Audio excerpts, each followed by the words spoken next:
Just to give some background on our Sustainable Minnetonka webinar series, we started the series in 2021 after we did our energy action planning process and wanted to identify just more opportunities for education about these topics in our community. We have covered renewable energy, waste reduction, electric vehicles, home energy, and so many more topics. All of those previous webinars are on our website if you want to check those out and learn more. I also have on this slide the contact information for Drew Ingvelson, our sustainability coordinator. If you have questions about the webinar series or you want to suggest a topic for a future presentation, you can get in touch with him via phone or email.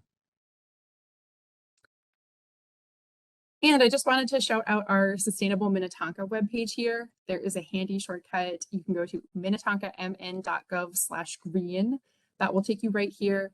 We have recordings of our previous webinars available to watch on demand, as well as a box here on the sidebar where you can put in your email to get updates about sustainability events and initiatives that are happening. I also wanted to put in a quick plug to apply for our Sustainable Minnetonka Award. This is new for 2022. Our Sustainability Commission is looking to recognize projects that make Minnetonka a more sustainable and resilient community. We are looking for projects completed in the past 2 years in 5 categories: energy, landscape, waste, water, and we have a young adult category for projects completed by anyone under the age of 25. You can apply on our website at that same sustainability webpage. There's just a short online form you can fill out and tell us what you're up to. We would love to hear about that and recognize all the work that is being done by our community. If you have questions about the application or about the award, I am happy to chat further. And I put my contact info on this slide, so you can follow up with me by phone or by email if you have any questions about the Sustainability Award. So to go on to our main event, I just wanted to provide a couple of quick updates about organics recycling in Minnetonka before we welcome our guest speaker for the evening. All licensed garbage haulers in Minnetonka are now required to offer curbside organics recycling. So if that service was not previously available to you, it should be now through your garbage hauler. And your hauler is the best place to go to learn more information. So if you contact them, they'll be able to tell you how to sign up and what the cost for that service might be. I also put on this slide the website for our organics recycling information. That can also be a good resource if you have any more questions, and you can refer back to that as well. And lastly, I wanted to point out that we have 2 recycling drop-off centers. If you do not have curbside organics recycling set up, or if you live in a multifamily building that doesn't offer that, we have a recycling drop-off center by the Public Works facility on Minnetonka Boulevard, as well as the organics dumpster behind the community center at City Hall is accessible for folks to drop off their organics. Anything that you do drop off at those locations needs to be in a compostable bag. And with that, I will stop sharing my slides and I will turn it over to our guest speaker for the evening, Caitlin Steinberg. She is a waste reduction and recycling specialist from Hennepin County, and we are very excited to have her with us this evening. Thanks, Julia. I'm really excited to be here as well. I will just do the fumbling sharing of the screen.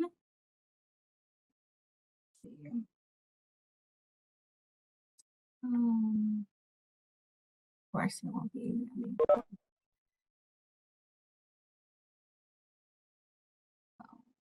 Sorry, I knew it would be fumbling. That's why I started with that. Okay.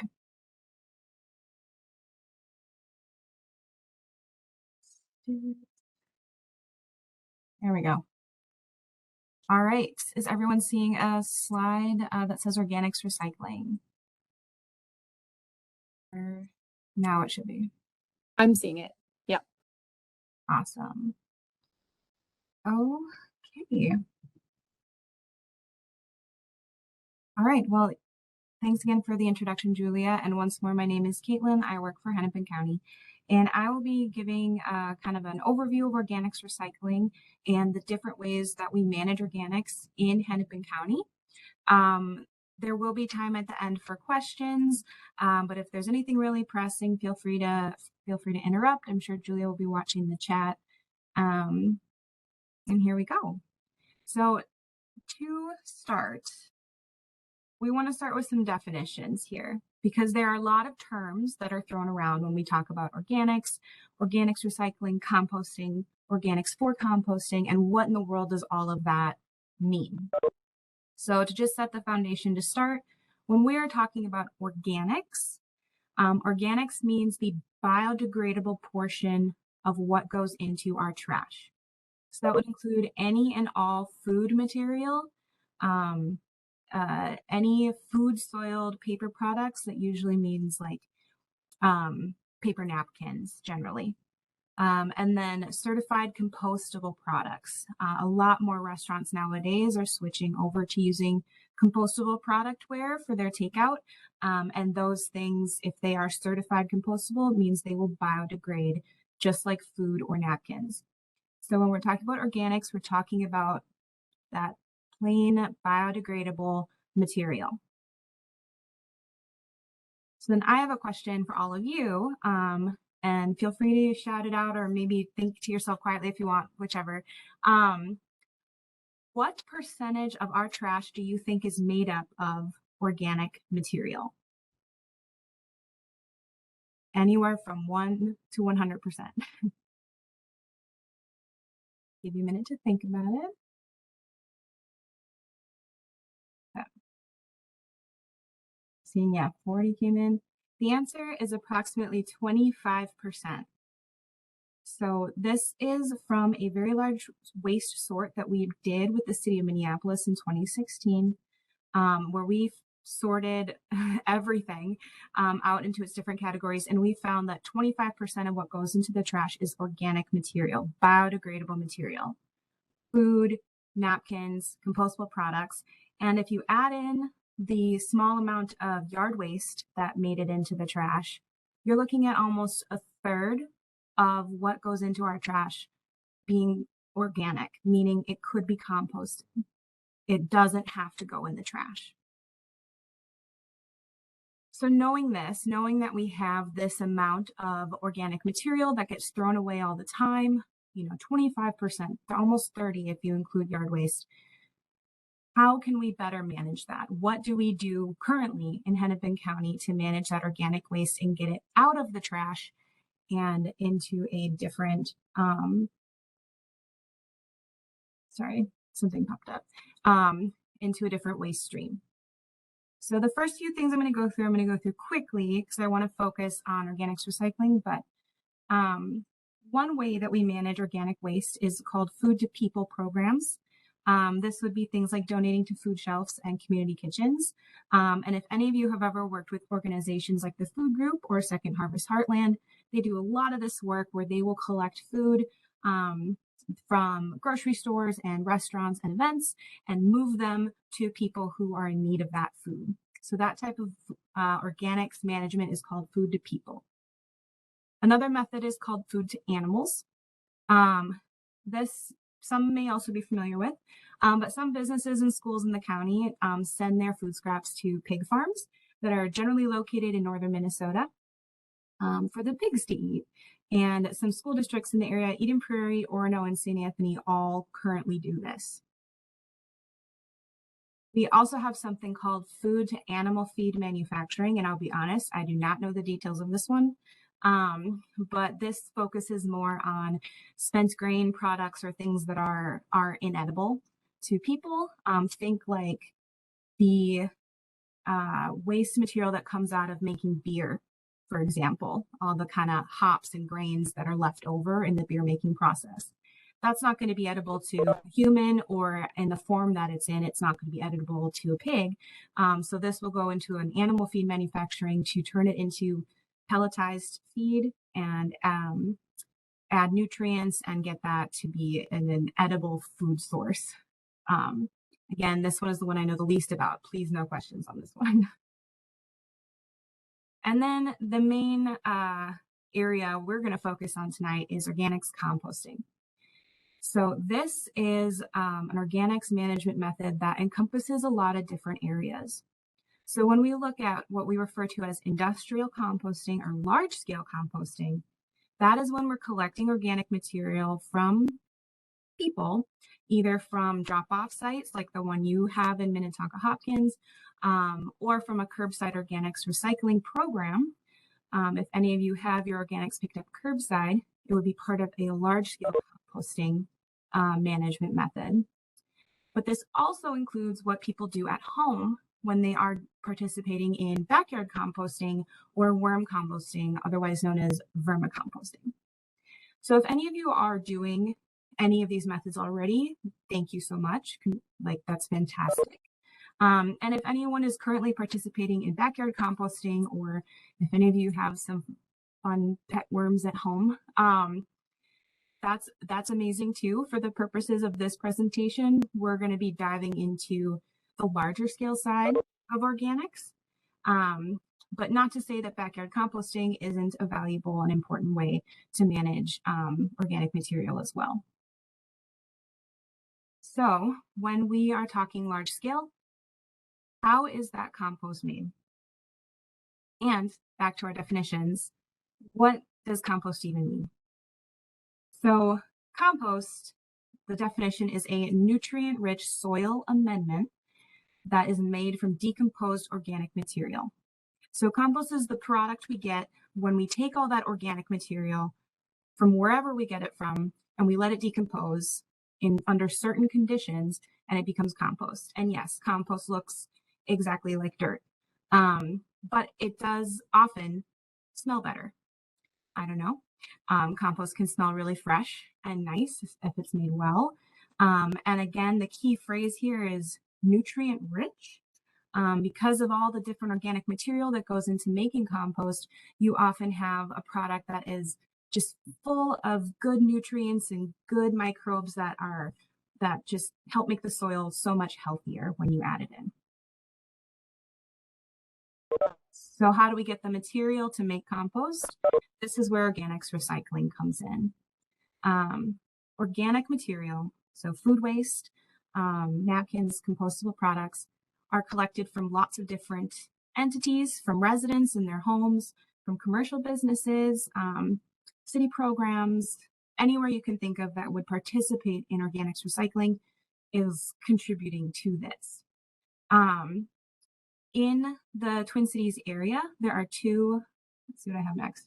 Actually, I'm not going to go there yet. So we collect organic material from a lot of different areas, and all these different sectors are contributing to creating compost. What is accepted for organics recycling, and we can stay on this side a little bit, just to emphasize, if you're participating in a curbside program, or if you're bringing curbside through your hauler, or if you're bringing organics to a drop-off site, everything on this slide is accepted for organics recycling. And we emphasize all food because we know when doing backyard composting, again, a perfectly valid and great way to manage organic waste, you simply can't put everything in your backyard compost that you could put into organics recycling.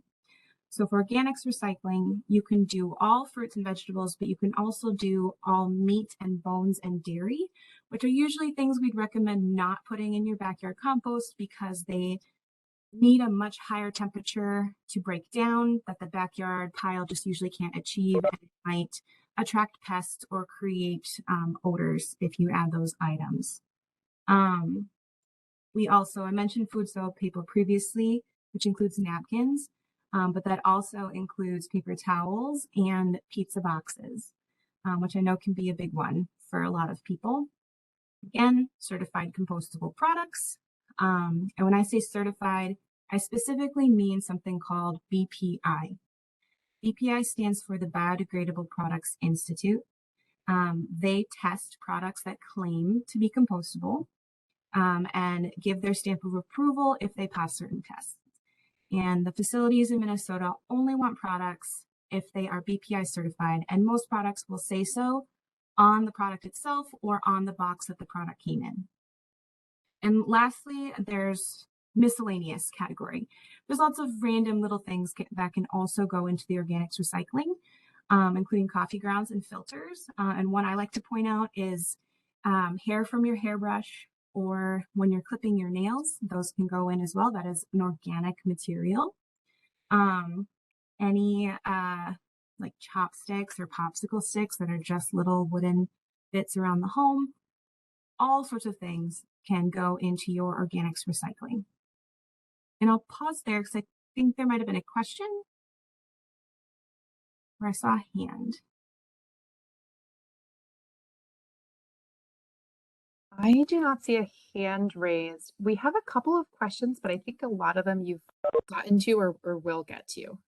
Okay. All right. So this photo, I know it looks very intense, but it's mostly because it's steamy.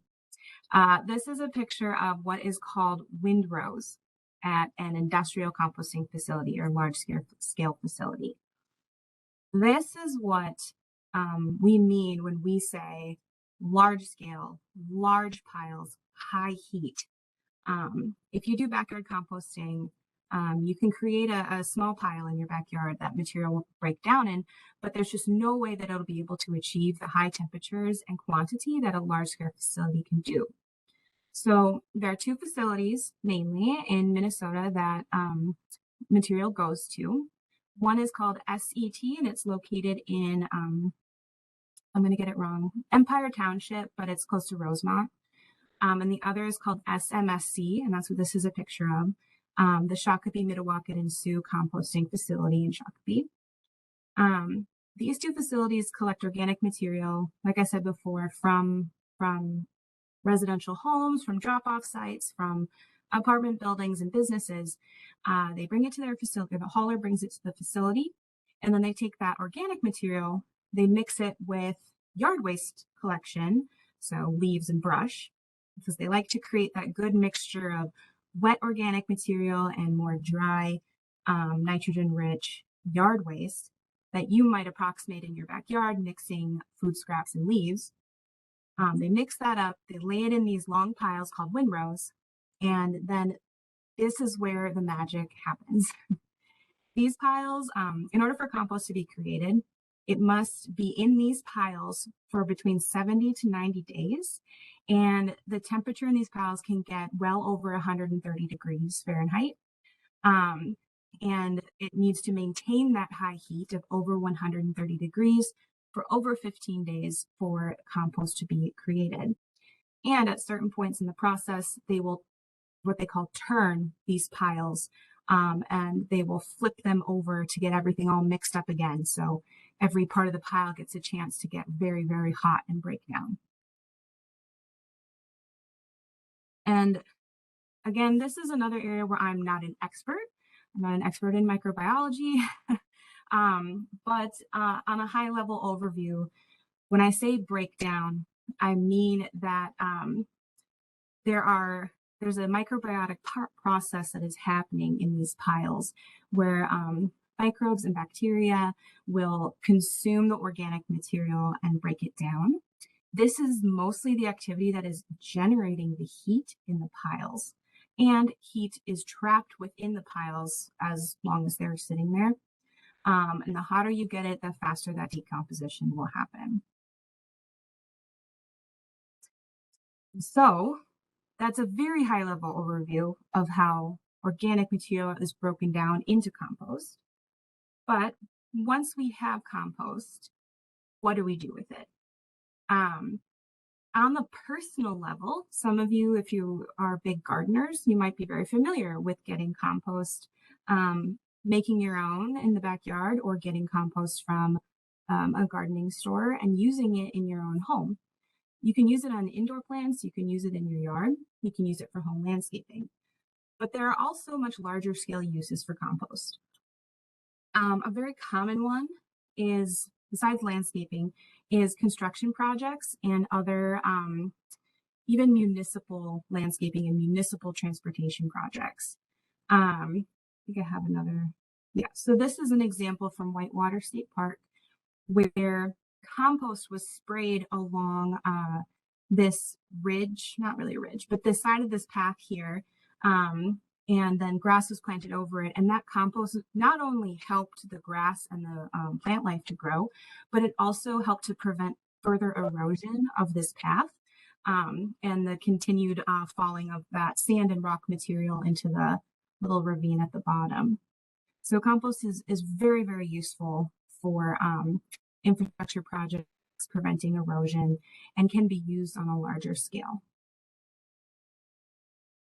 So just to bring it back near the end here, just a reminder of what we started with, of recognizing that in trash and what we throw away, there is about 25% of that is organic material. And that material does not need to be going into the trash. That material could be diverted, could go to any one of these different methods, but what you have the power to do in your own homes is divert the organic material that you make in your everyday into organics recycling, to the drop-off, to the cart on the curb, to your backyard. So many different methods to make sure that there's actually a better use created for this material. I know this slide is like super wordy. Sorry about that. But we recognize in Hennepin County that due to this large percentage of material in the trash, that putting organics to a better use is one of the best ways to reduce the amount of waste that's going to landfill. Organic material is a resource. When we are throwing it in the trash, we are missing out on utilizing that resource, utilizing that compost and that healthy microbiotic breakdown of activity. And instead it will go into a landfill and be put to no good use at all, and potentially release methane into the atmosphere. What we want to do with organics is put it to that better use, give it a better end of life. Because this food, if you're doing food to people or food to animals, you are feeding others. If you're participating in compost, you're helping to make healthier soil and plants. And if you, something that we like to remind people is, if you eat all your food, you are yourself producing better energy and utilizing the resources that you paid for and brought into your home. Lots of good uses for organic material that do not involve going to landfill, and lots of different options for what people can do with that material. And I have one last slide, but I know, well, there's probably going to be a lot of questions. Before we get to questions, I just want to highlight that we do have a really good website with a lot of resources online, hennepin.us/organics. And this will outline, we have some general information about organics. We also have information of where every single drop-off site in the county is located. So maybe if the one in Minnetonka isn't as close to you as maybe a neighboring city, or maybe there's one where you work, that might be more easy to use. I also, when I logged in, I heard someone mention this. We have grants available to businesses and apartment buildings if they want help starting up organics. I heard someone else is a grantee already, which is fantastic. But these accept applications on a rolling basis. So if this is something you think your business, your place of worship, the apartment building you live in would like to do, I would definitely encourage you to check that out. And we also have a plethora of other free resources available to residents. Lots of educational handouts, or if you want labels for your home to better mark all the bins for guests, all of that stuff is available for free. So again, that site is hennepin.us/organics. And I think that's my last slide. Yes. So I will stop sharing and open it up for questions. If anyone wants to unmute themselves and ask a question, you can feel free to do that. Otherwise, I can go through all the fantastic questions that we have in the chat. This is Dennis. So I know that as of January 2022, it was to be made available, but is that a law saying that businesses and that have to recycle organics, because I've been into a lot of places and I don't see any separation that's visible in a grocery store or in a restaurant and things like that. So where is that at right now? Yes. So what you're referring to is Ordinance 13, and it has a few different requirements at a few different sectors that are a little bit different depending on what you're looking at. So for businesses, we do have an organics recycling requirement for businesses that generate a certain amount of food waste. So a very small business, simply like a very tiny restaurant, simply may not have enough waste to qualify. But most restaurants, grocery stores, any kind of senior or nursing home facilities that serve food will likely be beholden to this requirement. Now, the key element of this requirement to keep in mind, though, is that it differentiates between front of house and back of house. So what we are asking businesses that generate food waste to do is to separate the organic waste that is happening in the back of house. So what is happening in the kitchen and where food is being prepared, is that is where the majority of the food waste is going to be happening. We do not have a requirement that it be visible or available in front of house because it is still pretty difficult to get quality separation of trash, recycling, and organics in public spaces. It's just a little more difficult. So if you've ever been to a restaurant that does have organics recycling at the front, you've probably seen how it's likely kind of messy and there's stuff where it shouldn't be. So our focus in the requirement is to focus on back of house in the kitchens where the majority of the food waste is happening.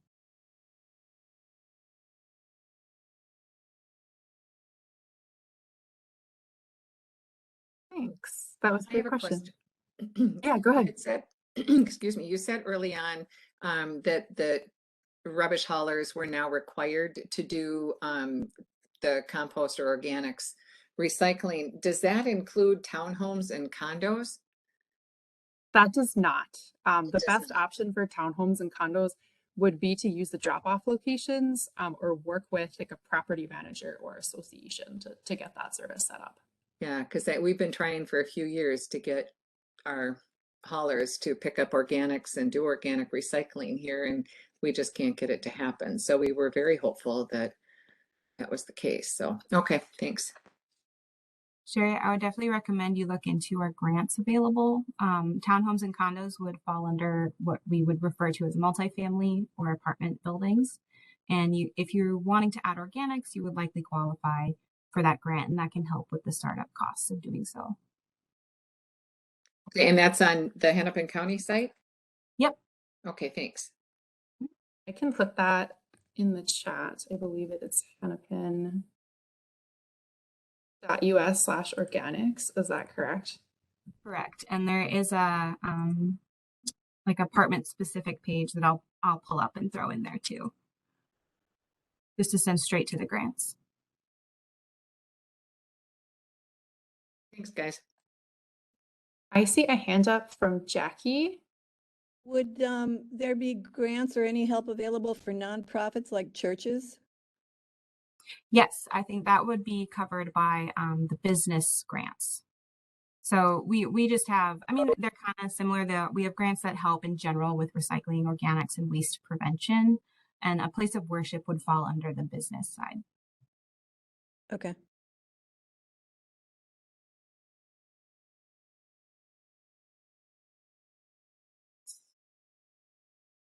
We'll take a look at some of the comments in our chat. We had one question from Paula, who was wondering, are paper cartons like milk, broth, or soup compostable? No, those are recyclable, but they are not compostable. They're actually a common problem item that composting facilities see a lot. And yes, no, definitely not compostable, but they can go in your regular recycling. Good to know. We also have another comment asking, what about yard waste compost bins for homes? Do you have any experience with that? As in rather than doing bags, the program provides a bin in the home for the yard waste. Is that what you mean? I'm not sure if whoever asked that question wants to unmute or type in the chat and clarify. That might be helpful. Hello, John here. Hello. To answer that question, many years ago, and I think it was Hennepin County, offered a program whereby you could purchase, maybe it was free, but you could purchase a black backyard compost bin. It's about 30 inches in diameter. It's about 3 feet tall. I still have it. And I know it was through an agency, a government agency. And I've used it ever since. I've used it ever since. And I put suitable non-animal product items, kitchen items primarily, in there, and it makes a wonderful crop of compost every year. So I'm wondering if that program still exists or if it should be reinstated. Yes. Okay. Yeah. Now I know what you're talking about. So there's a couple options here. So we at the county, we do currently sell compost bins. They're not the type that you described. They are made of cedar and wire, and we have those for sale at a discounted rate.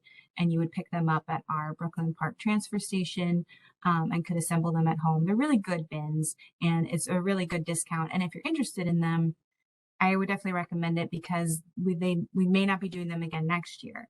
So I will find that link as well for you guys. But the other, what you may have gotten your bin from, there is a nonprofit called the Recycling Association of Minnesota. And sometimes they will do, they have something called, they'll do a big sale every year when they will sell both rain barrels and composting bins to residents. So that might be where you got your bin from, because that sounds like the ones they used to provide. And I can look for that too. I don't know if they're doing a sale this year, but yeah, so there's a couple options there for acquiring a backyard bin.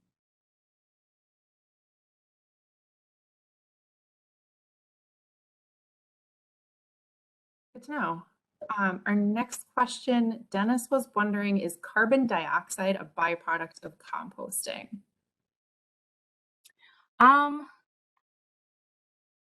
I think in any situation where material is breaking down, there's going to be some carbon dioxide released.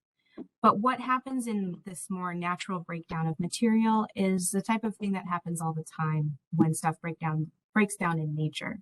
What we want to avoid is when, especially organic material, is brought to landfill.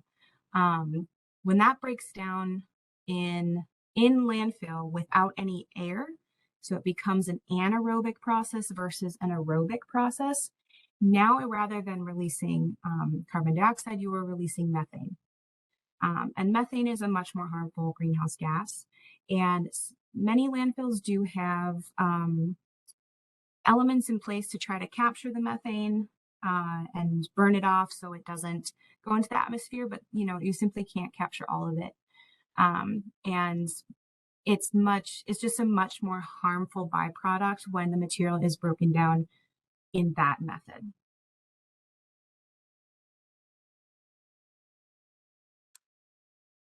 Great, thank you. Do you know how many cities in Hennepin County collect organics? Well, soon to be all of them. So yeah, this year has been a big year for organics recycling in Hennepin County. Also part of that same ordinance, Ordinance 13, where we have requirements for businesses. We ask that all cities have something in place for residents to access organics recycling by this year. And cities have gone about it in different ways. And that's their prerogative. That's part of the ordinance. Cities can have choice in how they want to offer organics. So most cities chose between doing what Minnetonka is doing, a hauler requirement, requiring any hauler that operates in the city to offer organics to their customers. And some cities did an organized program similar to, if you're familiar with Minneapolis or St. Louis Park, both have well-established organics programs that are picked up curbside and run by the city in the same way that recycling is run by the city. And then we had one additional option for our very, very small cities where there were 10,000 residents or less. Those cities had a third option. They could provide an organics drop-off site for residents or partner with a neighboring city to provide. So there's only a few cities left now who are still getting their, most just like getting their site set up. And fairly soon, every city in the county will have an option for residents. Awesome, that's great to hear. Our next question is sort of related to that. Jane was asking, waste haulers now have to offer organics recycling, but they more than doubled their prices. Why is that? And we have been hearing that as well. I don't know if you have any more insight, Caitlin, into that. A little bit. You know, that's some of that is the tricky intersection of you know, government and private business. You know, we can't really dictate how these companies are going to price their services. And what you might be thinking of specifically is if you have Republic, which recently acquired the company Randy's. And there were two different methods of collecting organics there. Randy's did a co-collected with trash where you put the organics bag in your trash and then they pull it out later at a different facility. And that was usually a less costly way to do it. But it's also a more difficult way to collect the material and you lose a lot because the bags often break. Whereas with Republic acquiring this company, they're phasing out that blue bag method and phasing in a carded method, which is often inherently is slightly more expensive because you have to pay for the cost of the cart and for an additional truck to collect that cart. There is a wide variety of pricing for organics material, and hopefully over time, as these haulers and cities adjust to this being a more common and just a more commonplace service, more regular and established, just like recycling is, then we can see prices even out and hopefully go down. And here at the county, we are always working with haulers and with cities, and we are paying attention to what we're seeing as far as what's being offered, what prices are there, what can we do to try to help things be more affordable for residents. This is Dennis, just to say something. Again, this is a great way to develop a sense of community, not to stifle business and commercialism, but of course, Republic is one of the richest corporations in the United States. This is a way that a number of neighbors could get together and just get one container between them and then, hi, Mary, can I dump it in and share the cost of the container with you? The other way is that you collect it for 4 neighbors and bring it down to the Minnetonka site and dump it in there. So I think that there's opportunities for neighborhood relationships to be developed by working together. Because if you think about it, they give you this big, huge cart, you throw in one little bag a week, and again, they're going to have to drive through the neighborhood every week now because, you know, if they have to pick up 5 or 6, they have to drive through the neighborhood. So again, you want to cut down on the amount of fuels that are used for hauling that stuff all the way to Shakopee or wherever it's being brought to on that. So again, I think we as ourselves can work with other members of our community or in our neighborhood and help alleviate some of those issues. That's a good idea. We had Randy's and it was a decent price, and switched to First Republic and got the first bill, and I had sticker shock. Not just the organics going up by almost 3 times as much, but also because the fuel cost has gone up, that also was much more. And it's like, I can't afford that. So yeah, I'm just physically going to go drop it off, but I love your idea of get with the neighbors and say, okay, I'll put the bin out and once a week you guys come fill it up and we'll go run it over because we're retired. I got the time. But along that line, there is a site for drop off of organics unless you just moved it at the 11522 Minnetonka Boulevard. it wasn't on your picture. You showed where you could drop off the cardboard, but just on the other side, just on the other side of the parking lot of right where you do the drop off of the cardboard is a bin for organics, as well as you can take it down to the city hall. Thank you. Yeah, the Public Works facility is a good option for folks. You should fix that. Yeah, I should. Thanks for the clarification. I think I have my box in the wrong spot. I should go check that out. Yeah, I think there's a lot of factors going into it, and hopefully folks can use the options we have with the Public Works drop-off facility, and people can use the drop-off location at City Hall as well, if that's more convenient for anyone. We have another question about home composting containers. Like, what sort of containers do people use, and where can people find those? In terms of backyard or in like countertop pails? I'm thinking they mean a countertop container. Sure. Yeah. Honestly, the world is your oyster here. Yeah. There's really not a specific type of pail or container that I personally would tell people to use for collecting organics in your home when you're going to be transferring it to a cart. Just, the best things you can use is stuff that you might already have, starting from a reuse and reduce standpoint first. So if you have an old bowl that you don't use much, or a large coffee can, or ice cream gallon pail can be really good. Just anything you might have is a good place to start. If you want to get a dedicated bin, or you want something a little more aesthetically pleasing, there's lots of really good options online, but they also often will sell composting pails at local hardware stores and grocery stores. And I've seen compostable bags for sure for sale at hardware stores, grocery stores, and also places like Costco. So it's just becoming a much more available resource. I will note, some people swear by having a container, like a countertop pail, that's vented. So it's not fully enclosed, and it has holes on the side or the top that allows that aerobic process to happen. So when the material breaks down, it's less smelly. And some people swear by that, and they love it. And they say it works really well, and they never get fruit flies or anything. And some people, it doesn't work for them, and they prefer a totally enclosed bin that they only have to open when they're filling it up and taking it out. Just experiment maybe and see what works best for you. It might also depend on how frequently you take it out.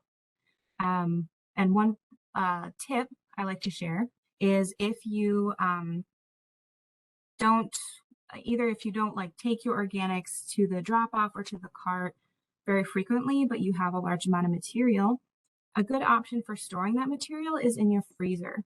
And sometimes people will even keep their bin in the freezer itself. So you open up your freezer, throw the food in, close the door, and that way there is nothing breaking down, nothing's getting wet, nothing's getting smelly. It's just turning into a frozen block of food scraps that you can then transport wherever they need to go. And you can accumulate as many frozen blocks as your freezer can fit before you have to transport them. Thanks. Those are good tips. I have a couple of other suggestions too. Someone suggested a kitty litter container because they have lids, and someone else mentioned the stainless steel containers with the vents and a charcoal filter works for them. So these are all great tips. I also wanted to ask about compostable bags. Could you talk a bit about those as well? Yes. So for organics recycling, and this would not be something you need to consider for backyard composting, but for organics recycling, whether a cart or to a drop-off, the material will need to be in a compostable bag or a paper bag. A brown paper bag also works for this.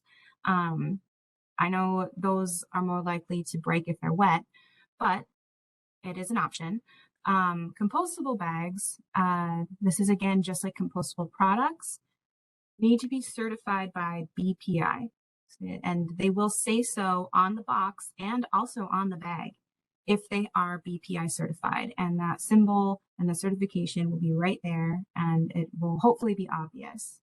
There's a few different brands that make these compostable bags, and common ones that you'll see in stores will be BioBag is a brand, and oh, what's the one? Oh no, I forgot what it's called. World Centric is one, and oh no, it'll come to me later, I promise. But there are several brands that offer compostable bags. They are almost always green, and if they're not green, they're like kind of white, but a pale green. And do not be fooled by a bag that is any other color. If it is any other color, it is definitely not compostable. That you would find in stores, and they will lie to you. They will try. There are lots of bag companies that claim to be compostable, but if they don't have that BPI certification and if they're not green, I would not buy it. Thanks, that is good to know. And the second part of the question is, does the city offer those? I know we have in the past. On that organics recycling page that I shared earlier, I can also drop it in the chat again. There is a number for our Public Works Department where you can call and find out more about that. I know that they do, I think, have some of those to offer folks. And if people request it, they might consider offering them again if they stop. Your next question we have, do you know the participation percentage in Hennepin County? I'm guessing this person might mean the percentage of households. Mm-hmm. That's kind of a tough thing to approximate, because like I mentioned before, there are some cities that are doing a drop-off site rather than a program, in which case we may not necessarily know how many people are utilizing that site. And a city isn't necessarily required to have some form of a sign up or track that. So there's definitely some cities where we don't necessarily know right now what's being utilized. Also, some of the cities, it's so new, it's like just these past few months that we don't have participation data yet. But one thing I do know is that for our cities who did more of an organized program, we see participation. So organized means the city is running the contract on behalf of their residents, just like recycling. And so you'd often sign up for the organics like you would sign up for recycling through the city. So in those programs, we know that participation sits between 20 and 50% of households. Most of the cities that have started a new program this year started at 20% participation, which is great. And then our much more established cities, St. Louis Park is somewhere around 30 plus, and Minneapolis is at 50, just hit over 50% last year, which is really exciting. So we see good participation when we can track those numbers.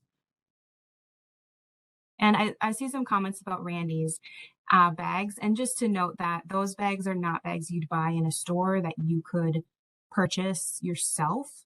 You only get those bags through Randy's if you're a Randy's customer, which is why I don't include them in what the average resident would be able to get. I found there's some bags you can get out of Amazon too. From what I've seen, it's not a bad price. It's a whole lot cheaper than what I was getting for what Randy's charged every year for a lot more bags. Great, thanks for the suggestion. I think the last question that we haven't gotten to in the chat is about the compost. Is the compost available to city residents to pick up? That's the Ann's question. I don't think so at this time. I think we just have the mulch available. Do you know if there's anything available through the county or any other suggestions you have, Caitlin? Mm-hmm. Occasionally, a city or a community event may offer compost as some kind of a giveaway or a promotional thing, but we do try to balance that, that compost is one of the main products of these facilities that do composting. And if we kind of give it away too much or view it as like a free thing that is handed out, it kind of loses value, and those facilities that we really rely on to manage this material and turn that organic material into compost will lose business. So we try to balance how much is given away for free, because we do want to incentivize people to use it. We do want to incentivize people to become familiar with it. But we also want to make sure that these businesses aren't like put in jeopardy in any way. And it is it can be a difficult industry when you're relying on people's food waste to create your product.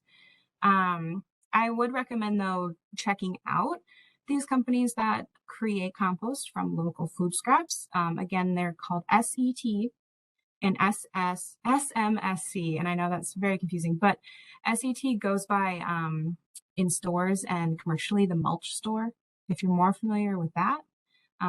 So the mulch store compost is Twin Cities area food scraps turned into compost. And SMSC, I don't remember exactly what their brand is called, but if you're ever in Shakopee, check them out. So does the city pay them to take all the organics you collect, or do they pay the city to take it and change it? Or is there no money exchange and they just get it and then they are spending their money to make it into compost and then can sell it? I think I would probably mess up that process, quite frankly.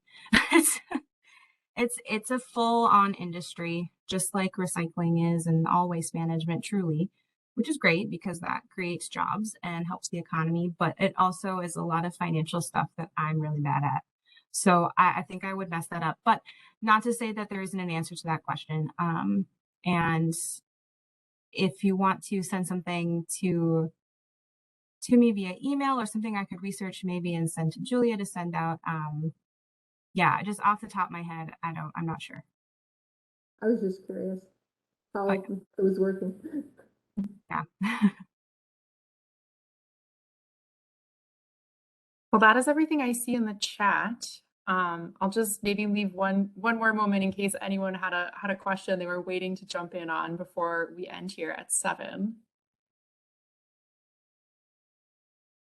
I can just say, I wondered if there is somebody participating that has gotten one of the Hennepin County grants, if they could tell us about it.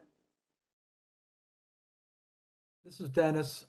Actually, I've received a couple from different churches. When we were members at Minnetonka United Methodist Church, I set up their system, wrote the grants, did education programs. We actually did a search of all the materials in our solid waste collection and separated them in conjunction with Hennepin County. That was a real eye-opening experience. So if you're in a church, Hennepin County, I know, came out and we actually, I don't know what it was called, but we did a measurement before we started the program. And then we did a follow-up research after we did the program. And then I'm currently now a member of St. Luke Presbyterian Church. And we had some a semblance of solid waste management, but I felt it could be improved a great deal more. And so I did write for a smaller grant for containers and all the wonderful materials that were mentioned earlier, the stick-on labels, the handouts. They also have excellent videos. I guess it would be, it's not a video on their website, it's, what do you call it? That platform that they're on in that. So if you want to do programs, there's lots of great stuff on there. And also, I think if you work with Hennepin County far enough in advance, they actually do have guest speakers that will come out and kind of do some programs in that. But it's not hard to do the grant.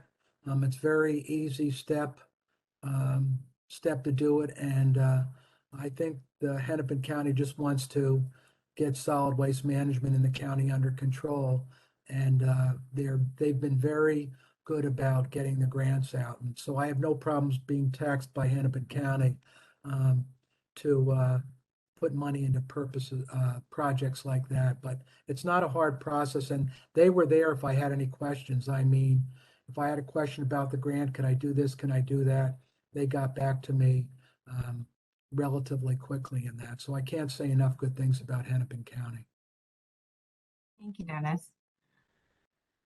Yeah, thanks for sharing your experience. That is really helpful to hear. We did have one last question from Jane. Could more organic bins be scattered around the city so people don't have to drive so far? Possibly in the future, I think, is the answer to that question. If we see a lot of folks are using this and that is a factor, then it might be something to consider. We can definitely take that piece of feedback, and we appreciate hearing from you. It looks like there's a couple hands up. I do see some more hands. I see maybe Susan, I see your hand up. Sorry, I asked my question already, thanks. Oh, okay. This is Dennis, just to finish up again, kind of a follow-up of what I said earlier. You know, again, these issues are excellent ones to talk with your neighbors and try some things out. If you, and you don't need a lot of room to set up a composting thing in your yard. I mean, I live on less than 1/4 of an acre, but if you do have good relationships with a neighbor, you might share a compost pile. Or if 4 neighbors are in the same corner, you may share the same compost pile. Or 2 compost piles. So again, I think these issues are a great one for us to talk about sustainability and develop that sense of a community, because I think that's what the city of Minnetonka is also trying to do with its sustainability program, is develop a sense of a community. And this is kind of an easy project to start out with. Some of the other issues are a little bit harder, but I think this one is pretty easy to develop better community relationships. Yeah, thanks for your comments, Dennis. I want to recognize that we are past the hour, and I want to respect everyone's time. Thank you so much, Caitlin, for coming and sharing all of your knowledge. I definitely learned some new things tonight, and thank you to everyone who came and participated and asked such great questions and shared information. Thank you for having me, and thanks for talking with everyone today. It's great. Yeah, stay tuned for future webinars, and thanks for your participation. Have a good evening.